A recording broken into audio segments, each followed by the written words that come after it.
Salut Tanguy, Salut Raphaël, bonjour tout le monde. ça va? Ouais, très bien. Très, Bon, très content d'être là. super, bah écoute, nous on est trop contents de te recevoir. Je vois qu'il y a déjà 29 personnes de connectées, donc il y a des gens qui ont envie de t'entendre sur ce super sujet. Salut tout le monde. Je vais envoyer un petit hello dans le chat.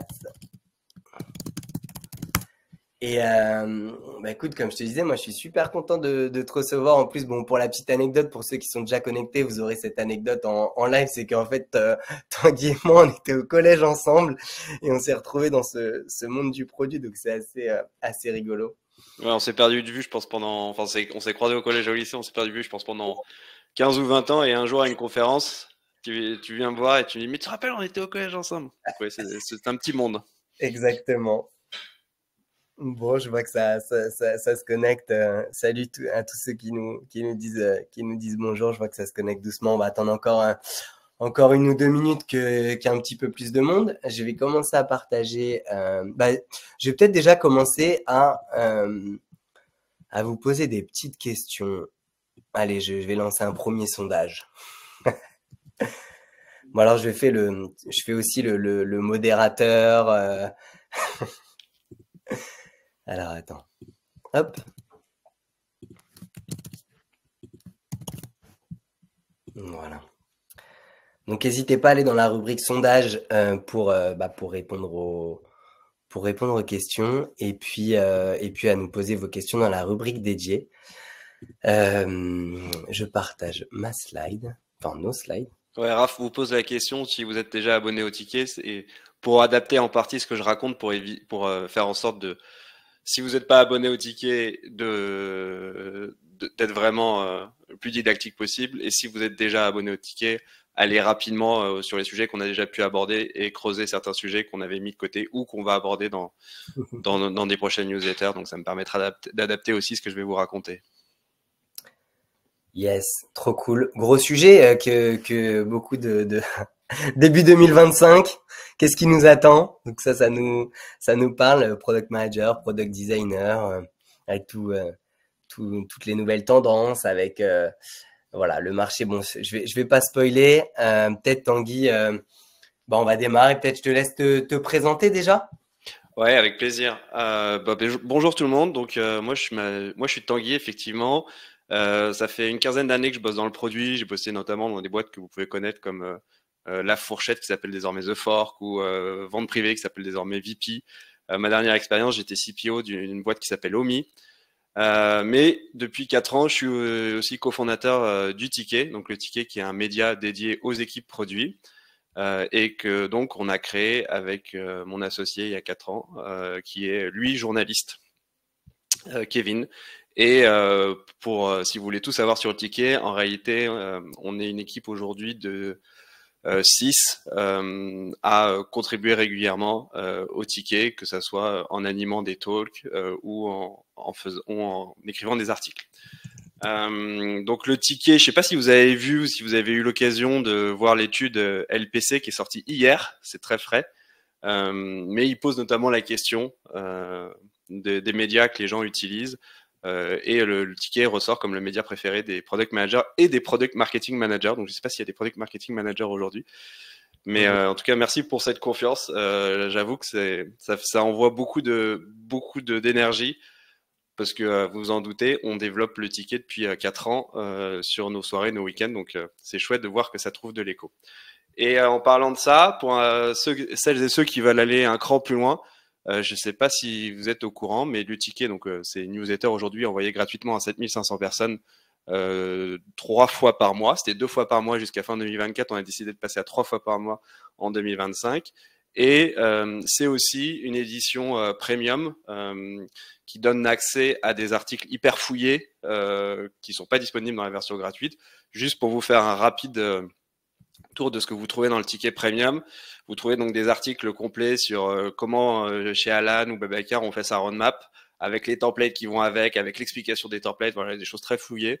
Vous trouvez aussi des fiches de lecture, vous trouvez aussi des interviews exclusives. Là, je peux vous dire que les abonnés du ticket premium vont recevoir très bientôt une interview exclusive du CEO de Live Mentor qui nous expliquent comment ils sont passés d'une démarche product-led growth à une démarche demand gen. Donc des sujets assez pointus. Si vous voulez vraiment rester à la pointe de ce qui se fait, des sujets côté produit, clairement le ticket premium c'est pour vous. Et on a aussi un groupe WhatsApp dédié aux membres dans lesquels on partage des infos exclusives, dans lesquels on partage des résumés de podcasts. Enfin vraiment l'idée c'est que si vous n'avez pas le temps de lire tout ce qu'il y a, tout ce qui sort actuellement, vous avez tous les résumés en 3 minutes chaque semaine. On partage aussi des invitations ou à des événements exclusifs ou des réductions. Par exemple, je ne sais pas si vous avez vu, mais il y a un événement dont on vient d'annoncer qu'on est partenaire média qui s'appelle les AI Product Day, qui aura lieu fin mars. Les abonnés premium ont 15% de réduction. Donc voilà, c'est tout ce genre de choses. On lance aussi des formations, par exemple une formation dédiée à l'IA dans le produit, comment faire ses OKR, ce genre de choses. Et vous avez des réductions, au lieu de payer 400 €, vous en payez que 250. Donc voilà. Tout ça pour vous dire que si vous avez envie d'aller encore plus loin dans votre apprentissage produit ou que vous voulez offrir ça à vos équipes, le ticket premium, c'est vraiment, je pense, quelque chose sur lequel vous pouvez investir. Et pour info, il y a des très belles boîtes qui ont déjà fait ce choix. Ça va de la startup à la scale-up, des gens de chez Accor, des gens de chez Luni, des gens de chez En Voiture Simone. Donc voilà, il y a des gens de cabinets de conseil. Donc si vous avez envie d'aller plus loin dans votre démarche produit, je pense que vous pouvez trouver des choses intéressantes avec le ticket premium. Et c'est fini pour cette partie-là. Maintenant, je vais rentrer dans le vif du sujet et dans tous les sujets autour de 2025. Sur les sujets de 2025, du coup, on a identifié quatre grandes thématiques qui vont revenir, mais la grosse thématique, avant de commencer sur les thématiques, le truc le plus important à vous dire, c'est que tout ça, c'est ce qu'on a appelé des guesses au ticket, c'est-à-dire des choses qu'on identifie comme des choses qui vont probablement arriver. C'est loin d'être des vérités. Je ne sais pas si certains d'entre vous ont pu lire le post LinkedIn que j'ai partagé pour lancer l'événement, mais je m'estime très mauvais pour identifier les grandes tendances. L'exemple type étant qu'en 2012, on m'avait pas pitché Doctolib en me demandant ce que j'en pensais et j'avais dit, mais vraiment de manière très assertive, il n'y a aucune chance que ça marche. Vous voyez à quel point j'étais bon pour identifier le business potentiel. Donc voilà, donc avec beaucoup d'humilité, on vous partage les choses. Et en fait, ce qu'on vous partage, c'est plutôt le fait que nous, c'est notre travail et toute l'année, on a lu des centaines d'articles, on a écouté des dizaines de podcasts, on en a écrit beaucoup nous-mêmes. Donc ça nous permet derrière d'identifier des signaux faibles. Et en fait, c'est la somme de ces signaux faibles qui nous fait vous proposer ces quatre tendances-là qui, je pense, peuvent vous amener à réfléchir sur votre situation actuelle, la situation de votre équipe produit et là où votre entreprise pourrait probablement avoir envie d'aller. Donc c'est ça les quatre grandes thématiques. Pour juste vous dire de quoi on va parler, on va commencer par parler de la situation du product manager généraliste. Je sais que c'est un sujet qui fait débat, mais au ticket, on a le sentiment que le fait d'être fort en discovery delivery, qui était un petit peu le double diamant historique du product manager, en fait, c'est juste une base et qu'aujourd'hui, c'est plus quelque chose qui permet de faire la différence sur le marché ou dans l'entreprise. Donc ça, je vais vous en parler un plus en détail après. Après, on va parler des compétences qu'on attend aujourd'hui d'un product manager ou d'une product manager. Clairement, c'est à ce moment-là qu'on va parler d'IA, mais pas que. Mais vous allez voir, on va en parler et c'est un sujet qui est de plus en plus important pour nous au ticket. Troisième chose dont on parlera, c'est le fait que faire du produit, c'est-à-dire faire un bon produit. J'avais cette discussion avec Raphaël il y a quelques semaines. Ça suffit plus aujourd'hui, dans le sens où c'est pas parce que, et là pour le coup, on va monter d'un cran, on va parler de l'impact business du produit. Mais c'est le fait d'avoir une belle UX, d'avoir des clients contents, satisfaits. En fait, c'est plus, en tout cas, la manière dont les boîtes attendent que les PM réfléchissent, ou plus exactement, c'est clairement pas suffisant. Et on attend plus de choses du PM que juste, entre guillemets, faire une expérience delightful, pour prendre des termes bien de chez nous. Et enfin, dernier élément et dernière chose que j'ai envie de partager avec vous, c'est cette notion que faire du produit, ça suffit plus. Et quand je dis ça, c'est vraiment ce sujet du ROI dans le produit. On pourra plus exactement du ROI du produit. Je pense que, pour conclure sur cette intro, que l'année 2025, ça va être vraiment l'année où les équipes produits vont être hyper challengées. Et la question majeure qui va être posée, c'est globalement, vous coûtez une équipe produit avec 6 personnes, ça coûte au moins 1 million par an. Est-ce que vous pensez que vous ramenez au moins 1 million par an par votre démarche produit? Et donc, c'est la dernière tendance sur de laquelle on parlera aujourd'hui. Voilà pour l'intro. Yes. Ouais, je reviens sur ce que tu disais tout à l'heure, mais vous avez une démarche, et on en a rigolé quand quand je vous ai croisé avec Kevin à la School of Product. Vous avez une démarche très produit dans la manière dont vous faites le ticket et vos articles. C'est vraiment ce côté un peu discovery. À chaque fois que je croise Kevin, il me pose des questions sur ma manière de bosser, sur ce que j'ai, ce que je vois comme tendance, et en fait vous allez chercher ça un peu comme on fait une disco en interviewant des gens, en faisant des sondages, en faisant des articles, etc. Et vous alimentez ça par en fait de la data. Et donc c'est très rigolo, c'est très un média construit as a product. Donc, c'était juste pour compléter ce que tu disais, mais effectivement, Ouais, c'est de savoir que vous avez cette démarche, quoi. c'est un sujet à part entière. Hein.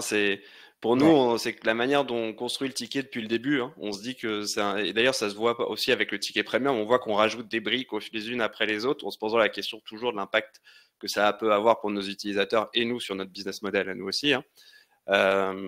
Mais ouais, travailler, ça fait 4 ans que je travaille avec Kevin, donc avec un journaliste, si ce n'est quotidiennement, quasi quotidiennement. Et en fait, c'est très intéressant et j'invite les product managers qui ont autour d'eux des journalistes de les regarder mener une interview, réfléchir en amont à l'angle qu'ils vont prendre et où elles vont prendre. C'est un exercice qui, je trouve, aide beaucoup après à faire de la discovery.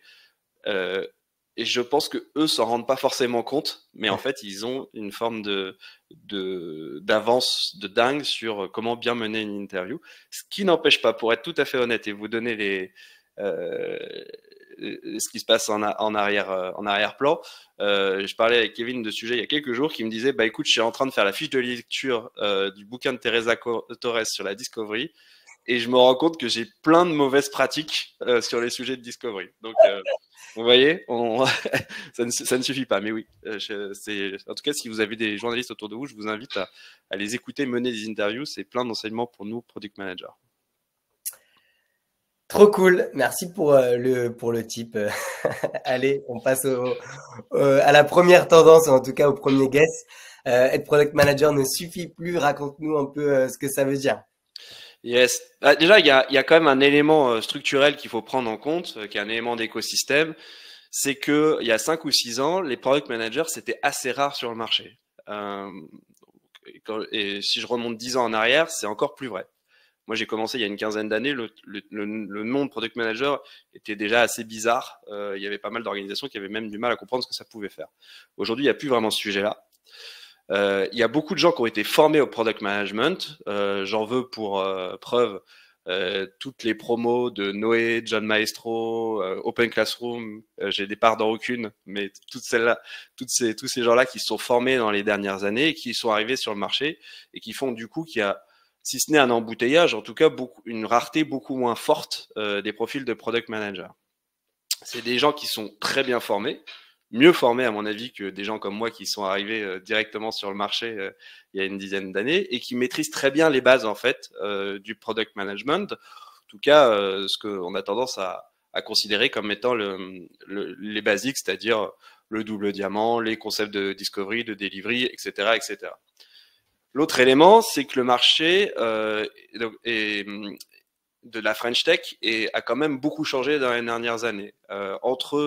Pour celles et ceux d'entre vous qui ont connu 2020, 2021, c'était une époque où l'argent coulait à flot. C'était macroéconomique, c'était pas lié à nous, c'était lié aux opportunités d'investissement des gens qui avaient de l'argent à ce moment-là. C'est beaucoup moins vrai aujourd'hui. On lève plus difficilement de l'argent, on lève notamment plus difficilement de l'argent en série A, série B, donc en phase initiale de boîte. Les équipes produits, en fait, aujourd'hui, du coup, se retrouvent entre 2020 et 2021, où il y avait beaucoup de gens qui recrutaient, et aujourd'hui, bah, en fait, il y a beaucoup moins de gens qui recrutent. Donc, en fait, les boîtes sont beaucoup plus exigeantes sur les spécificités des product managers. Et donc, entre deux product managers, elles vont préférer clairement celles et ceux qui ont des singularités. Quand je dis singularité, ça peut être sur au moins quatre grands axes. Soit sectoriel. Typiquement, si vous avez une vraie expérience en fintech, en santé, en retail, et que vous êtes capable de la mettre en avant, de la raconter, ça fait une énorme différence. Il y a un deuxième type de singularité, c'est plutôt d'ordre contextuel. Est-ce que vous connaissez très bien le B2B? Est-ce que vous connaissez très bien le B2C, le grand groupe, la startup? C'est pas la même chose de faire du product management chez Accor que dans une startup early stage. C'est pas les mêmes choses qu'on imagine. C'est pas les mêmes choses dont on a besoin. Ensuite, il y a des sujets thématiques. Ça, on s'en rend bien compte, je trouve, si vous regardez un peu ce sur quoi notamment les freelances communiquent. Vous vous rendez bien compte qu'en fait, il y a des gens aujourd'hui qui se positionnent sur leur capacité à vous aider à faire une refonte technique. C'est un sujet assez pointu finalement. Il y a des gens qui ont fait 10 refontes techniques dans leur vie, il n'y en a pas de temps. Par contre, il y a beaucoup de product managers qui ont fait une refonte technique ou deux dans leur vie.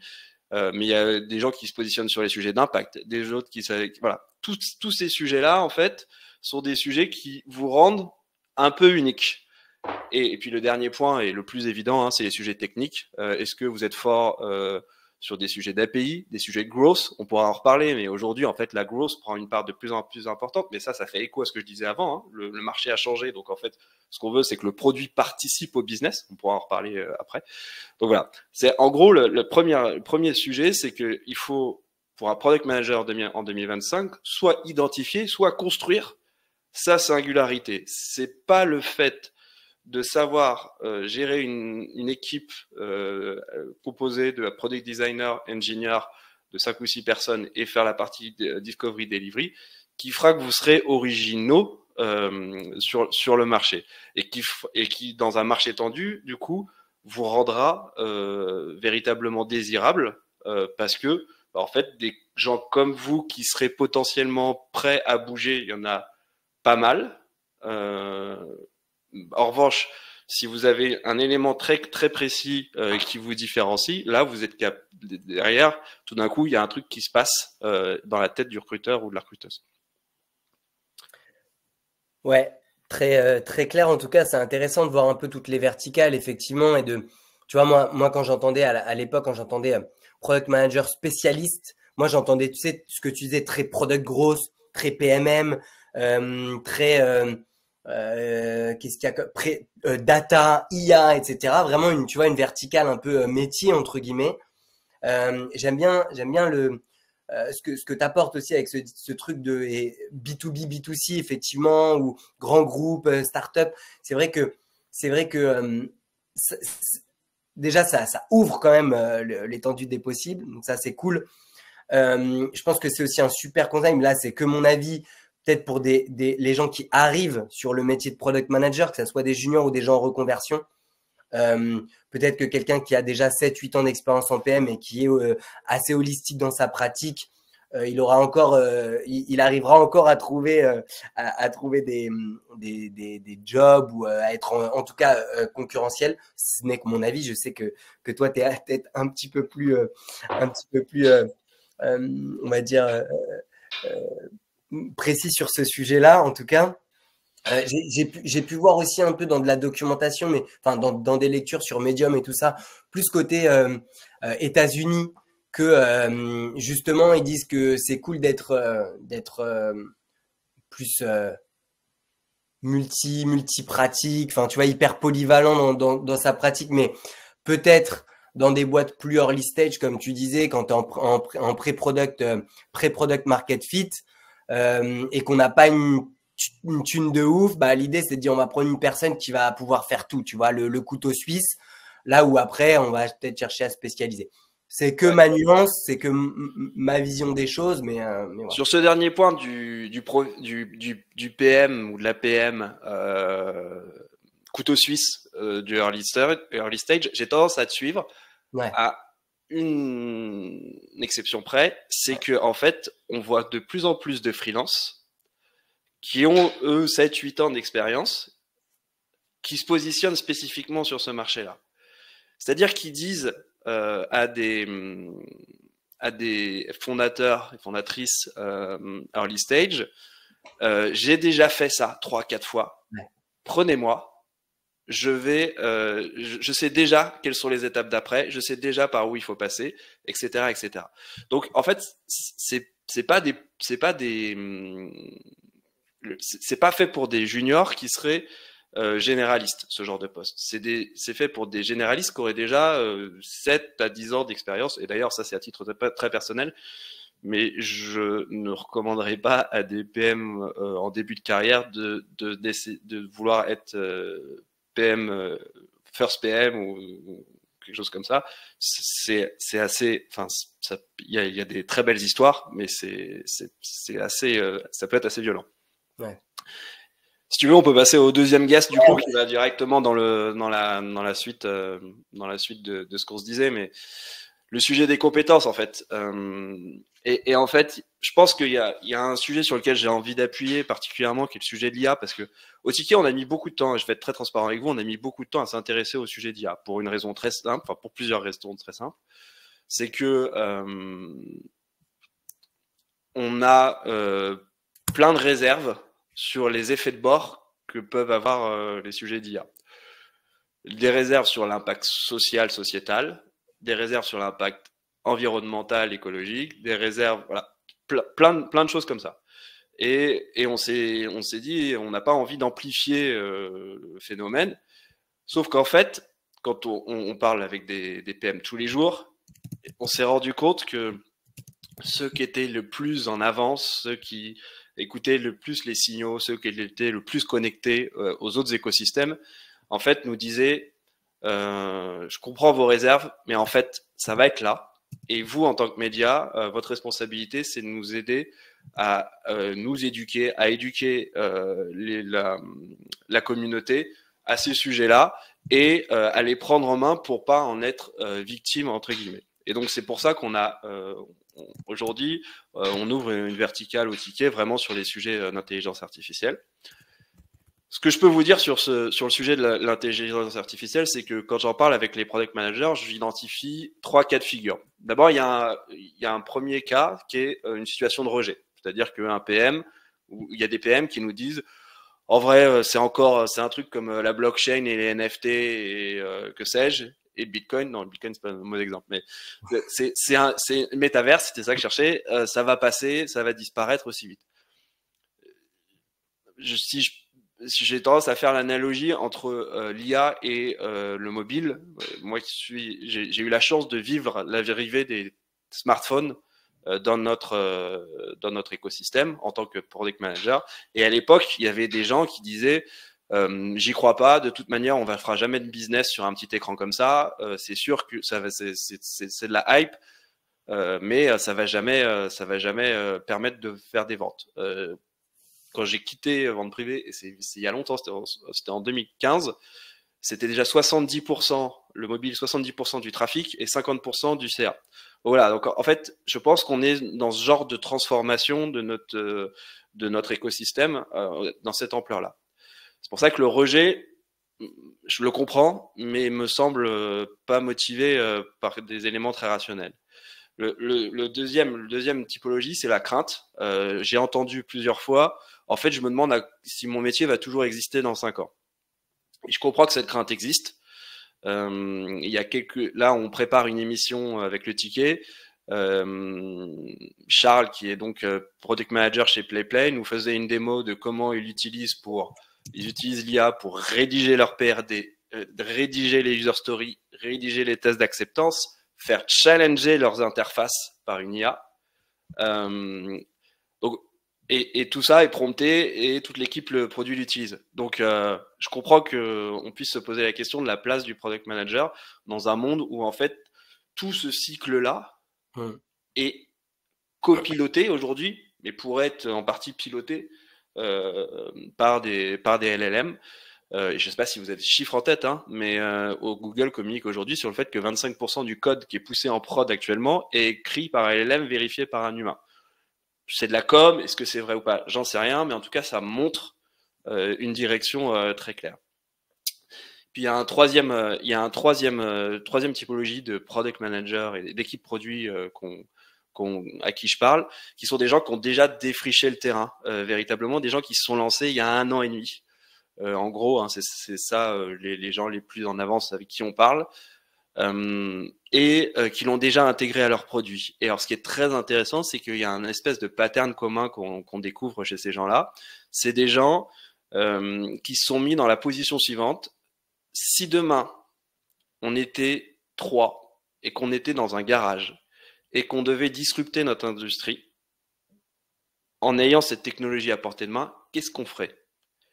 Et en fait, ça génère des idées hyper intéressantes où en fait tu t'attaques au cœur de ton produit. C'est-à-dire que tu fais pas des choses sur le côté, tu fais pas plus exactement, c'est pas de la feature pour augmenter la productivité ou des choses comme ça qui sont les choses les plus aujourd'hui les cas d'usage qu'on a le plus souvent sur le sujet d'IA. C'est plutôt, je prends mon produit et si je devais demain me faire attaquer par un concurrent qui aurait day one implémenté les sujets d'IA, qu'est-ce qu'il aurait fait dans ce cas-là. Et c'est ça où on voit des cas hyper intéressants. On a interviewé des gens de chez GoJob qui ont fait ça, des gens de chez PlayPlay, des gens de chez Alan. Voilà, c'est des gens, ça fait 1 an et demi, 2 ans qu'ils sont sur le sujet. Et véritablement, ils commencent à avoir aujourd'hui des retours. Le Bon Coin a sorti des choses hyper intéressantes aussi. Miracle, voilà, je vais arrêter la liste, mais je vous donne juste des pistes si vous voulez aller voir. Il y a des talks, il y a des articles sur ce que ces gens-là ont fait dans les derniers mois, dernières années. Et probablement que nous, équipe produit, c'est là où on va être challengé. C'est-à-dire que c'est assez dur de recevoir une demande généralement du codir en mode les gars, maintenant, les gars, les filles, il va falloir se mettre à l'IA, trouvez-moi un truc. Ça fait pas une roadmap. Par contre, se poser la question de comment on peut avoir un impact business, un impact donc à tous les niveaux du funnel, hein, en utilisant les technologies d'IA et comment on peut les intégrer véritablement à nos produits, c'est là, à mon avis, où les équipes produits vont être très, très challengées dans les prochains mois. Et il faut, je crois, et c'est pas une injonction, mais en tout cas, c'est ce que j'espère, il faut surpasser notre crainte et notre tendance à dire attendons de voir que le truc s'est stabilisé et y aller maintenant. Je retiens beaucoup cette phrase du fondateur, du CEO, je sais pas si il est fondateur, mais peut-être fondateur aussi de Nvidia, qui dit en fait vous n'allez pas être remplacé par des IA, vous allez être remplacé par des gens qui font votre métier, qui se sont engagés, alors c'est du franglais, mais qui se sont engagés avec les IA. Et je crois vraiment que c'est ça. Et si le sujet de l'IA vous intéresse, je vous invite vraiment, vraiment, vraiment très fort à aller voir la conférence qui est disponible sur YouTube gratuitement du Lenny and Friends Summit, qui est donc la conférence organisée par Lenny Rachesky, la newsletter américaine du produit. Donc c'est une discussion entre le CPO de OpenAI et le CPO de Anthropic, qui est derrière Claude donc, et qui expliquent leur usage, leur vision, les compétences qu'ils recherchent chez les PM qui font de l'IA. Je trouve que c'est très éclairant et c'est quand même assez rare d'avoir 2 leaders comme ça qui sont assis sur scène côte à côte et qui vous parlent de leurs doutes, de leurs découvertes. Enfin, on sent que vraiment c'est un sujet encore à défricher à plein d'endroits.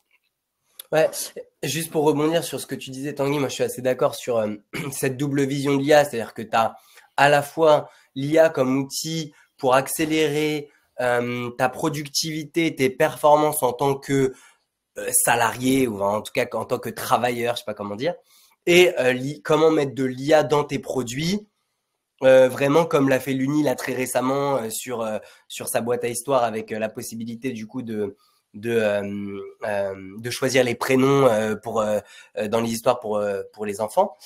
En fait, il y a vraiment ces deux choses-là. Et j'écoutais aussi il y a pas longtemps, donc là plutôt sur la partie performance et productivité en tant que telle, dans les changements justement dans notre manière de travailler. J'écoutais Génération Do It Yourself, là le podcast de Mathieu Stéphanie qui a invité Shubham Sharma. Donc je sais pas si ça parle à tout le monde, mais qui est un des premiers avec Contournement à avoir commencé à vulgariser, évangéliser autour du no-code et des systèmes d'automation type Zapier, Make et compagnie. Et voilà, il disait, en fait, dans leur échange, il disait, c'est vrai que à l'époque, le métier de bureau, c'était beaucoup, je réponds à mes mails, Je prends des notes, je synthétise, j'organise sur des documents, etc. Et en fait, vraiment la partie matière grise, création de valeur, etc. C'était qu'une partie, enfin c'était euh, un partage entre les deux et le temps que tu pouvais allouer à cette chose-là. Et grâce à l'IA aujourd'hui, en tout cas à la Gen AI, on va voir aussi un changement de paradigme avec euh, beaucoup de tâches à moins forte valeur ajoutée qui vont être et qui sont déjà en fait aujourd'hui, ce qu'il disait, c'est que c'est déjà en place aujourd'hui, qui vont déjà venir nous aider à être plus productifs et plus performants. Tu vois, enfin, lire un mail, analyser, y répondre, synthétiser un document ou un atelier que tu as eu, une interview, etc. La valeur ajoutée à proprement parler, elle n'est pas énorme. Par contre, de comprendre les besoins, d'analyser vraiment ce qu'il y a derrière, d'en faire émerger des tendances, d'en faire émerger des décisions, des stratégies, etc. C'est là où on a l'humain, entre guillemets, une grande valeur ajoutée, et ce qui aussi est hyper intéressant. Et donc, faut le voir, comme tu disais tout à l'heure, comme une opportunité de faire plus de choses à plus grande valeur ajoutée, quoi. Mais d'autant qu'il y a un truc qui est assez drôle, c'est que je sais pas si certains d'entre vous sont amenés à coder régulièrement, mais la vitesse moyenne à laquelle on peut coder quand on est assisté par un truc comme Copilot ou un truc comme ça est démultipliée. Disons que c'est 25% plus rapide, peut-être c'est plus, mais peu importe. Ce que ça veut dire, hein, c'est que pour celles et ceux d'entre vous qui doivent gérer un backlog, bah en fait, à taille égale d'équipe côté engineering, en fait, vous allez avoir 25% de bande passante supplémentaire. Et si vous êtes déjà, entre guillemets, au maximum de votre capacité aujourd'hui, si derrière vous avez des gens qui sont capables de faire 25% de plus, la question c'est comment vous allez les participer à allouer ce temps de manière efficace. Et donc si vous n'avez même pas un tout petit peu de temps qui se dégage pour le faire, en fait vous allez juste vous faire encore plus étouffé. Donc en fait le sujet c'est comment vous l'utilisez bien entendu pour augmenter votre productivité. Et il y a pas mal de cas d'usage qui prouvent que dans plein de tâches que font les PM, en fait l'IA fait beaucoup mieux. Enfin franchement, demander à une IA de vous rédiger les tests d'acceptance ou même les user stories d'un flow de login. Franchement, moi, c'était un test que je faisais faire au PM que je recrutais il y a quelques années. En vrai, personne ne m'a jamais répondu avec le niveau de précision de ce que fait un LLM, sans de l'avoir entraîné de manière particulière, etc. Juste, vous le promptez dans ChatGPT ou Claude ou peu importe.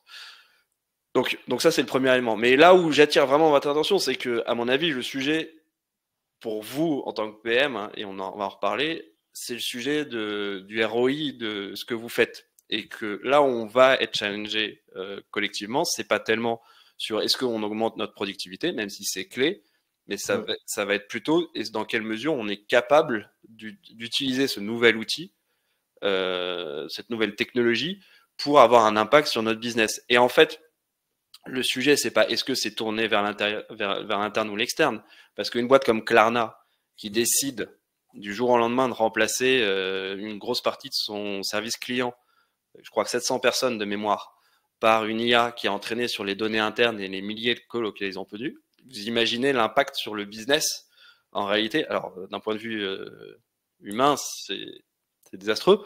Mais d'un point de vue business, tout d'un coup, leur valorisation, elle change. En fait, ils ont besoin de 700 personnes de moins pour faire le même taf. Donc en fait, c'est là où on va être challengé, c'est notre capacité à identifier des opportunités associées à l'IA qui n'existaient pas avant, ou en tout cas qui étaient beaucoup plus compliquées à mettre en place, pour avoir un impact sur le business de nos boîtes. Et c'est là où je pense que du coup, il faut de manière proactive s'intéresser à ces sujets-là, se poser la question, mettre en place sa veille, enfin vraiment la démarche produit habituelle pour derrière délivrer de la valeur pour nos boîtes. Je vois que tu veux passer à la suite. Ouais, ça fait la transition avec la suite. Et puis bon, tu sais que j'ai un peu un rôle de timekeeper aussi, donc je te propose qu'on passe à un bon produit ne suffit plus. Ouais, bah ça c'est assez C'est assez enfin c'est pas contre-intuitif, mais c'est assez symptomatique de tout ce que je vous disais sur le marché actuel, sur la pression qu'il y a sur et le challenge qu'il y a sur les équipes produits pour non seulement faire des beaux produits, mais surtout faire des produits qui génèrent du business. Et en fait, il y a plusieurs éléments qui viennent illustrer ce que je veux vous dire. Le premier, c'est que je ne sais pas si vous vous rappelez, mais il y a eu une mode, et il y a toujours, d'ailleurs, c'est pas une mode, c'est une tendance, mais ça prend moins de place, à ce qu'on a appelé la PLG, non, la Product-Led Growth, qui a souvent été confondue avec les équipes produits qui lead l'entreprise. C'est pas ça que ça veut dire. La Product-Led Growth, hein, c'est vraiment cette idée que c'est le produit qui par lui-même génère de la viralité, génère de l'acquisition et fait baisser les coûts d'acquisition. C'est la fameuse flywheel. Si jamais vous êtes intéressé par le sujet, on a écrit un bouquin de 100 pages dessus. Il est en vente sur le ticket. Donc ça, il y a une remise en cause très forte de ça. Il y a eu non pas de la PLG, mais le fait d'en faire une stratégie unique. Les meilleurs exemples de PLG, c'est Notion et Slack. Même Notion arrête, enfin, en tout cas, n'en fait plus à son unique stratégie. Slack, on ne connaît pas les derniers chiffres, mais se fait quand même pas mal manger par Teams. Ce qui m'amène d'ailleurs à cette fameuse phrase que vous avez déjà dû tous lire sur LinkedIn, mais qui dit que les first-time entrepreneurs, en règle générale, se concentrent sur le produit et les second-time entrepreneurs se concentrent sur la distribution.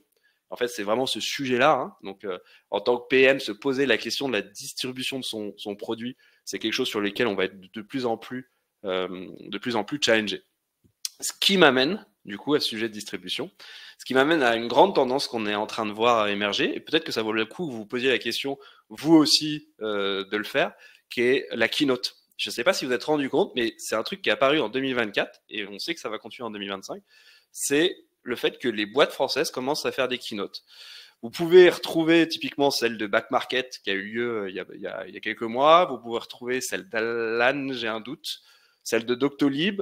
Voilà, toutes ces boîtes-là font désormais des keynotes en moyenne tous les 6 mois, où elles présentent les features qu'elles vont, soit qu'elles ont déjà, en général plutôt les features qu'elles viennent de mettre en ligne, plutôt que celles qu'elles vont présenter.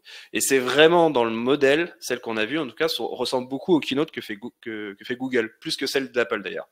Si vous avez l'occasion, je vous invite à regarder celle de Google. C'est souvent les PM qui montent sur scène pour présenter les produits.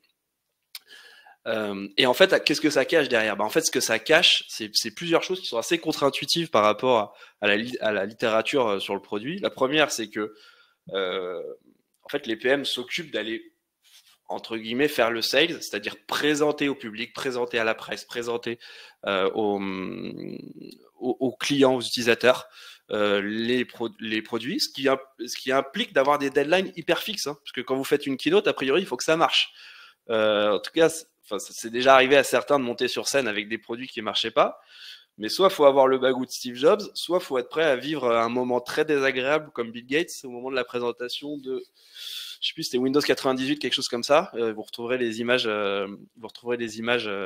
sur YouTube.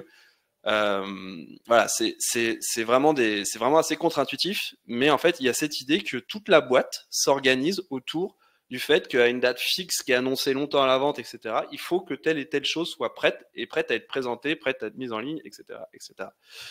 Ça augmente la caisse de résonance de vos features, c'est-à-dire qu'on n'est plus dans de toute manière, la feature elle va être adoptée d'elle-même parce qu'elle est hyper bien et il n'y a même pas besoin de mettre de tuto parce que en fait, si c'est bien fait, il n'y a pas besoin de montrer, etc. Qui était une petite musique qu'on entendait quand même assez régulièrement. Non, là, l'idée, c'est de dire, en fait, il faut que day one, on ait un retour sur est-ce que c'est utile, pas utile, est-ce que ça marche, etc. Et il faut qu'on se commit en tant qu'entreprise, en tant qu'équipe produit, sur le fait que ça va sortir à telle date. Parce que quand on fait une keynote, il y a tout le plan de marketing qui va avec, etc. Donc vous pouvez pas dire à 2 semaines, mais en fait, ça part pas en prod, on va pas pouvoir en parler. En tout cas, ça peut être un peu désagréable comme situation.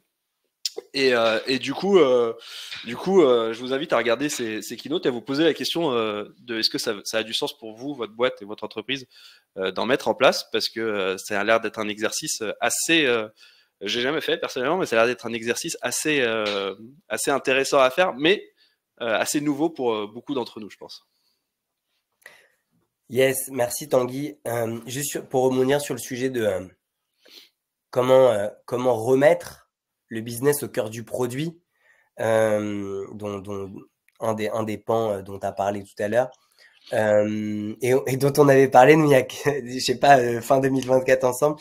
Juste pour la petite pub du Live Yeta, on reçoit le CPO de Payfit, Sylvain Grande, dans le prochain, du coup, en février, le 14 février, si je ne me trompe pas.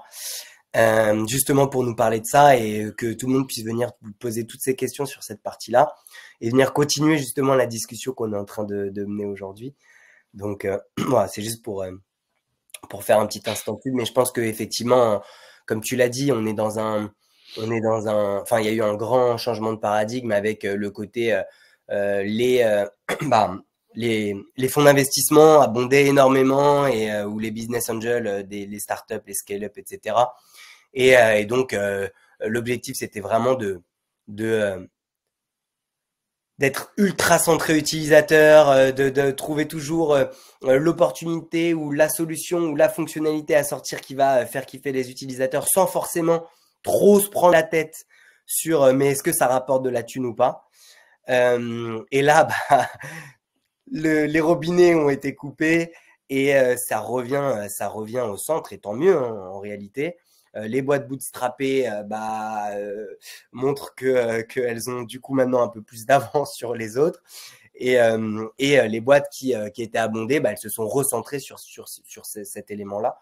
Donc c'est vraiment comme tu dis hein, pour moi c'est vraiment un gros sujet 2025 et donc bah à nous PM de répondre à ces enjeux. J'ai des questions, est-ce qu'on les prend maintenant? Vas-y, un rebondis sur ce que j'ai dit. Ah oui, non, c'était juste pour terminer. Hein. Il y a quand même un élément sur le côté faire produit ne suffit plus hein, pour la slide suivante si tu veux, mais ouais. Moi, il y a quelques temps, j'étais à un événement et je parlais à bâton rompu avec deux personnes qui travaillaient dans des boîtes de la French Tech 120. Ouais. Et je leur demandais c'est quoi vos sujets pour 2025. Puis ils commençaient à m'en parler. Puis il y en a un qui me dit en vrai, le sujet pour 2025, c'est survivre. Et l'autre de me dire ouais, en fait, c'est ça.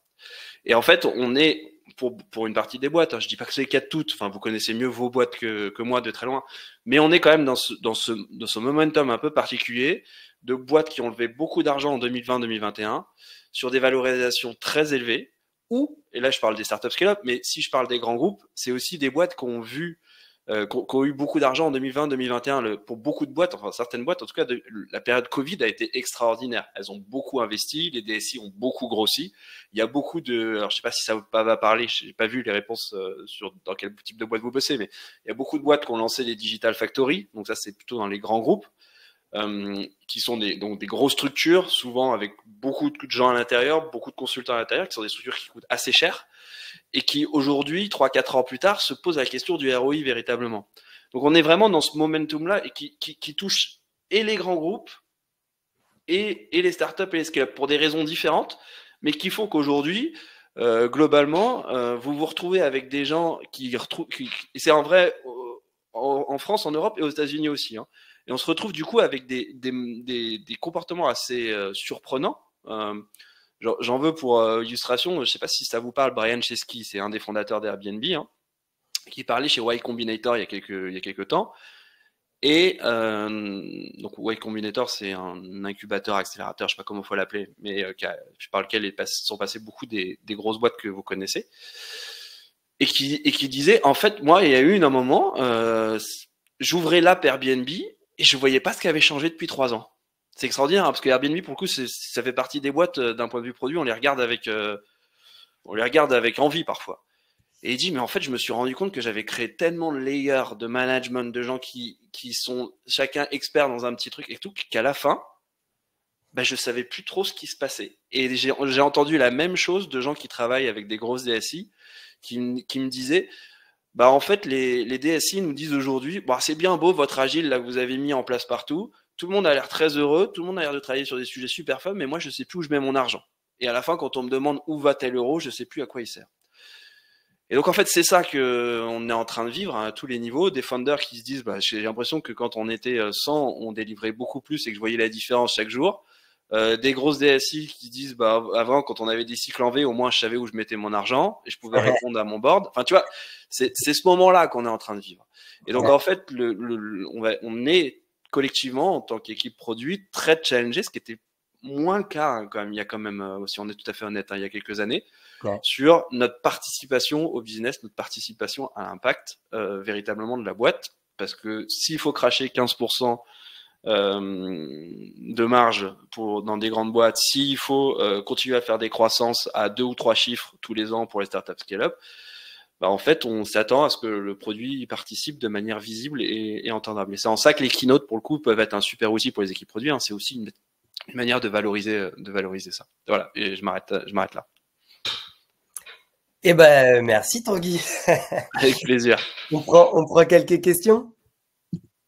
Alors, j'ai vu. Alors, attends. La première question. Est-ce que, selon vous, alors on revient sur le sujet de l'IA, hein, c'était un petit peu avant. Est-ce que, selon vous, il faut directement aller chercher des agents IA spécialisés? Si oui, où et comment les trouver? Ou est-ce qu'il vaut mieux commencer avec des IA généralistes? Donc, voilà, première question. Est-ce que toi, tu as une idée là-dessus ou pas? Alors je sais pas si je suis le mieux parlé pour vous en parler, mais de ce que je comprends pour m'intéresser au sujet depuis quelques temps déjà et puis surtout parler avec des gens qui sont beaucoup plus en avance que moi, c'est l'idée quand vous voulez commencer à utiliser une IA, et c'est pas moi qui le dis, hein, c'est la Head of Data AI de Miracle, c'est faire ce qu'elle appelle un zéro prompt, c'est-à-dire aller dans ChatGPT, commencer à lui poser la question, améliorer votre prompt et voir ce qui se passe. Voir si vous arrivez à avoir genre 70-80% de réponses qui vous semblent satisfaisantes avec un truc généraliste. Et après, vous pouvez commencer à travailler sur des sujets plus précis, l'entraîner avec vos propres données propriétaires, c'est tous les sujets des RAG, travailler sur des IA plus spécialisées, c'est ce que fait très bien, ce qu'on peut faire directement entraîner avec vos données, typiquement ce que fait Dust, ce genre de choses. Mais des gens qui l'ont déjà implémenté, hein. Chez Miracle, je ne sais pas si ça vous parle Miracle, mais c'est un outil qui permet de faire des marketplaces. Leur sujet, c'était la vitesse à laquelle un client intègre un catalogue. Donc, quand vous lancez une marketplace, le sujet, c'est vous avez plein de produits dans un Excel en règle générale et comment vous faites pour le lancer. Et ils ont réduit, je ne sais plus si tu as le souvenir exactement de l'ampleur, Raphaël, parce que je crois que tu étais à la conférence à laquelle j'étais aussi, mais je crois qu'ils ont réduit le temps moyen de 2 semaines à 2 heures d'intégration du catalogue de mémoire, hein, à vérifier le chiffre. Mais c'est qu'en gros, avant, il fallait 2 semaines en moyenne à un commerçant pour charger une première fois son catalogue. Avec l'IA, ils sont passés à 2 heures. Et ils ont commencé avec un zéro prompt, c'est-à-dire en prenant le CSV de certains de leurs commerçants, en le mettant dans ChatGPT, et derrière, bien sûr, on a anonymisé, ils ont fait toutes les choses proprement, peut-être qu'ils l'ont raconté. Mais l'idée, c'est de commencer par ça et de voir si vous arrivez à quelque chose de qualité. Et là où c'est très clé, si vous regardez la vidéo des 2 CPO, d'Anthropic et de ChatGPT, vous verrez, c'est qu'en fait, ce qu'ils disent, c'est que la compétence que les PM vont devoir apprendre à avoir, ceux qui vont travailler avec des IA, c'est savoir évaluer une IA. C'est-à-dire pas seulement lui donner les bonnes informations, c'est pas seulement bien prompter, c'est savoir évaluer que la qualité des réponses qui sont données est bonne et de mieux en mieux. Et c'est pas si facile. Un bon cas d'école, moi j'ai travaillé chez La Fourchette, c'est de demander à une IA, donne-moi un bon restaurant à Paris. Et en fait, c'est pour des PM comme nous qui viennent d'un monde déterministe, c'est-à-dire que quand on rentre un input A, on a un output B, c'est pas si facile de se dire qu'en fait, la bonne réponse pour une IA, c'est pas forcément toujours la même. Parce que si vous posez la question à un humain, même quelqu'un qui connaît très bien New York, même à plusieurs personnes qui connaissent très bien New York, ils vont pas vous répondre la même chose, et c'est pas pour ça que les réponses sont mauvaises. Voilà, on a un sujet d'acculturation en tant que PM sur ces sujets-là. Donc, pour répondre à ta question de manière plus courte, je pense que c'est plutôt le sujet, c'est d'aller s'acculturer sur tous ces sujets-là, et que la réponse va venir en fait au fur et à mesure que tu t'intéresses au sujet, et que tu poseras peut-être plus la question dans les mêmes termes une fois que tu tu te seras cassé les dents plusieurs fois sur la mise en place d'éléments d'IA. Ouais, c'est hyper juste ce que tu dis. Et puis, moi, je le vois dans mon quotidien aussi. Parfois, tu poses la question à ChatGPT, par exemple, et puis tu dis, c'est quoi pour toi, je sais pas moi, la North Star métrique? Alors, il va te dire, ouais, c'est la boussole de ton produit, machin. Ok. C'est quoi la vision produit? Bah, c'est la boussole de... Ouais, mais tu viens de me dire que c'était la North Star métrique. Ah, tu as raison. Euh, et puis, en fait, il faut affiner, il faut questionner, il faut la challenger parce que il y a des réponses parfois qui sont toutes faites et que du coup à la fin bah ça c'est plus vraiment la bonne réponse, tu vois. Donc effectivement, je pense qu'il faut aussi faire attention à ça. L'intelligence artificielle, la Gen AI enfin n'a pas toutes les réponses. Et j'ai bien aimé une fois quelqu'un qui a dit, je sais plus qui c'est, mais qui disait l'intelligence artificielle, c'est pas de la science infuse, mais de la science infusée. Et c'est vrai que ça fait vraiment sens. C'est ce qu'on lui donne, et avec ce qu'on lui donne, elle nous fait des retours, et donc il faut faire quand même assez gaffe. Petit disclaimer quand même. Il y a une astuce, alors il y a une astuce que les gens à qui je parle et qui sont beaucoup plus forts que moi sur les sujets d'IA me disent, c'est qu'en fait les LLM sont plus forts que nous pour écrire des prompts. Et donc la première chose que tu peux faire, c'est lui demander d'écrire le prompt qui correspond à la demande que tu as. C'est-à-dire que comme nous, on ne sait pas bien prompter, et ben on lui demandait à lui de prompter les choses qui va lui... Et qu'en fait, les résultats sont meilleurs. Donc, je vous invite à essayer si jamais vous avez ce genre de problème, enfin le genre de problème que Raphaël pointait. Ça peut être une bonne manière d'avoir des réponses plus satisfaisantes que des réponses très génériques et généralistes. Yes, carrément. On prend une autre question. Allez, on change de thématique. La vraie question derrière ce sujet du ROI du produit n'est-elle pas de comment isoler le ROI du produit versus le ROI global du service qui aurait été influencé par le marketing, les sales, etc. Y a-t-il une formule miracle? C'est une bonne question, c'est pour ça que je vous parlais des keynotes, c'est qu'en fait c'est une manière de... En fait, le sujet du ROI du produit, c'est peut-être pas tant posé tant que les boîtes étaient en croissance, parce qu'en fait on se disait tout le monde y participe. En croissance très forte, qu'elles atteignaient leurs objectifs et tout. À partir du moment où les objectifs et la réalité ne matchent plus, le sujet c'est de réussir à mapper une relation directe entre ce que les équipes produits font et les enjeux du business plan. Ça nécessite de comprendre de manière assez fine, ce qui est pas forcément une compétence qui est toujours très développée dans les équipes produits, de compréhension d'un business plan et du moment de l'entreprise. Je vais essayer d'illustrer ce que je vous dis. Quand vous êtes dans une phase pré-levée de fonds, historiquement, ce qu'on vous demandait, c'était d'optimiser la top line, donc le tout en haut de votre bilan comptable.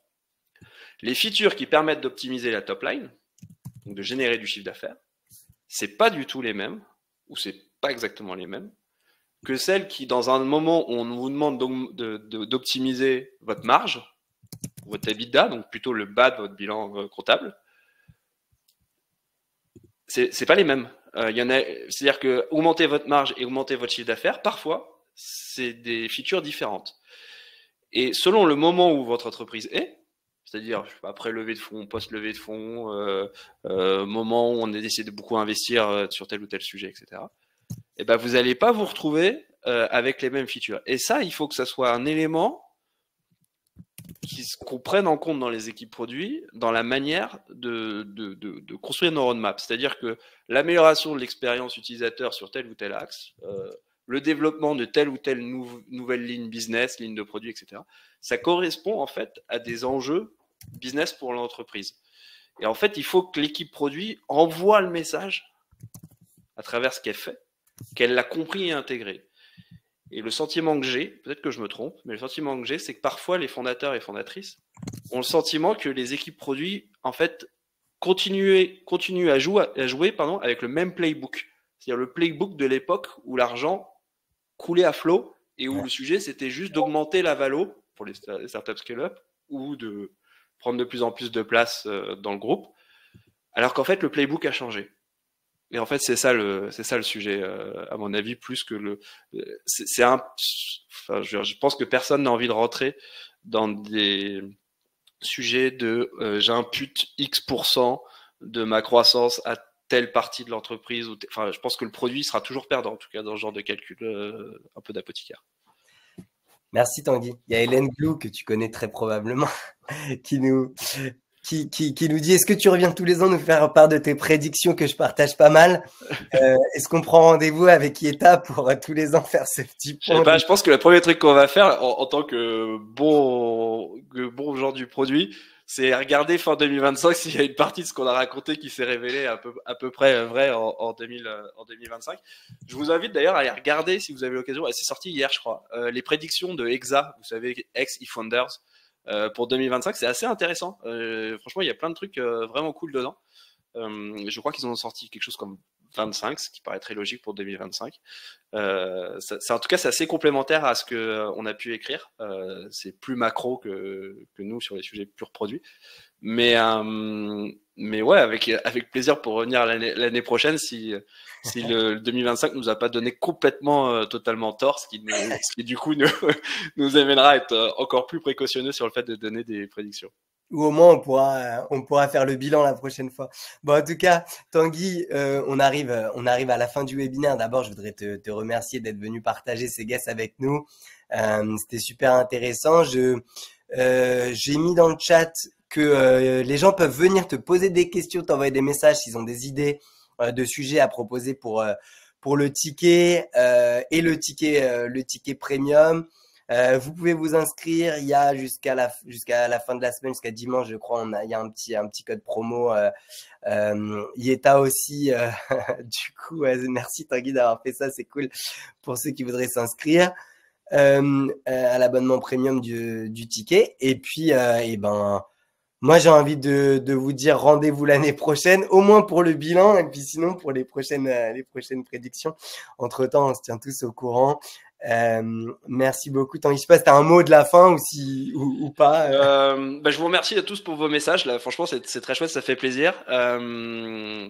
Et tout ça, c'est grâce à tous les gens qui nous donnent de leur temps, qui acceptent de témoigner à visage découvert, parfois sur des sujets où leur service leur tape sur les doigts. Donc merci beaucoup pour votre confiance, merci beaucoup à toutes celles et ceux qui sont lecteurs, lectrices du ticket. Et je pense que c'est très chouette si cette communauté peut rester aussi ouverte et disponible qu'elle l'est. Des médias comme nous ne peuvent exister que parce qu'il y a des gens qui sont prêts à partager, donner de leur temps. Et je pense que c'est probablement là où notre communauté a une valeur inestimable. C'est qu'on aime parler, partager, et il faut que ça continue. Trop cool. Et écoute, merci Tanguy. Et je souhaite à tout le monde un excellent week-end. Et puis à très bientôt. Ciao. Au revoir tout le monde. Salut.